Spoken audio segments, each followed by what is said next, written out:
Anteriormente, né, os processos de ciência e tecnologias, eles eram observados de uma forma muito verticalizada, ou seja, eles não tinham uma interação com os processos de desenvolvimento de empresas. Essa realidade mudou e hoje a questão da ciência e tecnologia ela é verificada de forma horizontal, dada a necessidade que as empresas precisam de desenvolver processos inovativos. Uma questão importante é que os processos inovativos são desenvolvidos a partir da interação entre academia, empresas, com a indução do poder público. O conhecimento que é gerado nas organizações, ele deve ser disseminado, transformado para que ele seja útil para a sociedade. E dentro desse conceito, os parques tecnológicos, eles são ambientes propícios para esse desenvolvimento, porque ele reúne condições diferenciadas para que haja a interação entre a academia, entre o poder público e entre as empresas.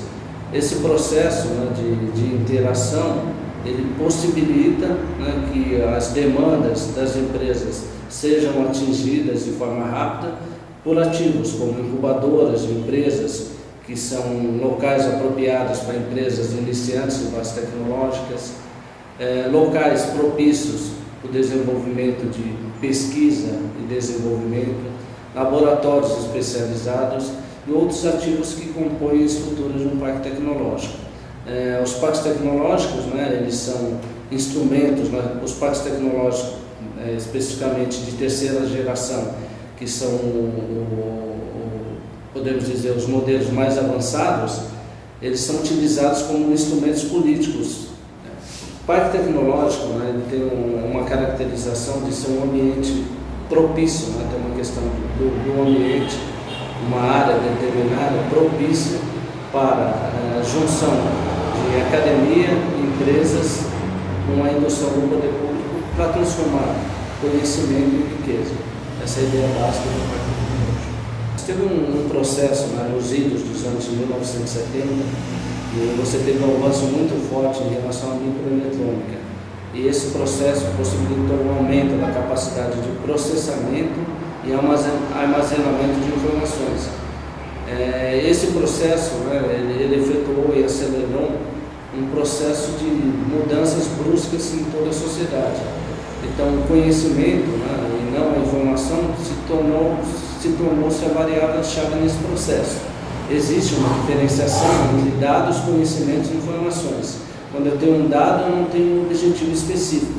Quando eu tenho uma informação, eu tenho um processo unidirecional. Você tem uma intenção, mas você não sabe sobre o efeito, sobre o que isso vai ocasionar. Agora, o conhecimento, existe uma reflexão. O conhecimento está intimamente ligado à tomada de decisão. Daí a importância, né, de se considerar uma sociedade do conhecimento. O conhecimento, como elemento central no processo de atração de investimento, ele alterou uma lógica, né, que se tinha anteriormente. Anteriormente se tinha lógica, né, onde as decisões de investimento tomavam como base a questão da localidade e os recursos. Eu sempre utilizo uma metáfora, né, para a gente procurar entender melhor esse processo. Quando eu quero observar, né, a questão da perenidade de uma árvore, eu não posso olhar somente para as folhas e frutos, mas eu tenho que ter uma visão sobre as suas raízes. Então, dentro desse aspecto, né, de uma sociedade do conhecimento, existem outros elementos, né, como o conhecimento, a base científica e tecnológica, que devem ser vislumbradas numa opção de investimento. Nesse contexto, né, considerando, né, os parques tecnológicos de terceira geração, que são os modelos mais avançados, onde você tem uma influência muito forte na vida das pessoas, o poder público ele tem um papel atuante, né, e ele é um elemento indutor desse processo. Nas suas diversas esferas, né, vamos considerar aqui o caso brasileiro, onde se tem esferas municipais, estaduais e federais. O locus para o desenvolvimento desses projetos é o município, então o município tem que apoiar. Atualmente no estado de São Paulo, né, e no próprio governo federal, você tem um alinhamento de políticas de inovação. A política de inovação do estado de São Paulo ela é complementar à política de inovação que nós temos em nível federal.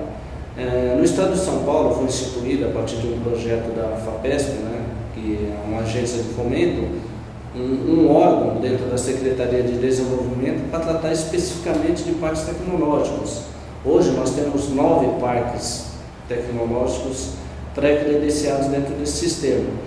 E o Estado de São Paulo, para apoiar, né, financeiramente, né, em termos de conhecimento, os projetos de parques tecnológicos, ele exige das prefeituras que ela disponha de uma área, né, como contrapartida, de 200 mil metros quadrados. Então a prefeitura ela deve estar alinhada a esse processo, porque ela vai receber grandes benefícios de um projeto de parque tecnológico. Dentre os benefícios, né, eu acho que os benefícios são inúmeros, né, como, por exemplo, você ter uma base científica e tecnológica instalada dentro de uma cidade, ou mesmo uma cidade ser reconhecida como uma cidade científica, uma cidade tecnológica. É muito difícil você mensurar esse valor, mas isso é muito importante para a atração de investimentos. Agora, um aspecto importante é que a tecnologia, a inovação, ela é desenvolvida por profissionais altamente especializados, né? Tem que se ter uma base de conhecimento muito forte. Por sua vez, né, esses profissionais altamente especializados, eles devem, né, e eles têm um valor maior no mercado, sendo, portanto, bem remunerados.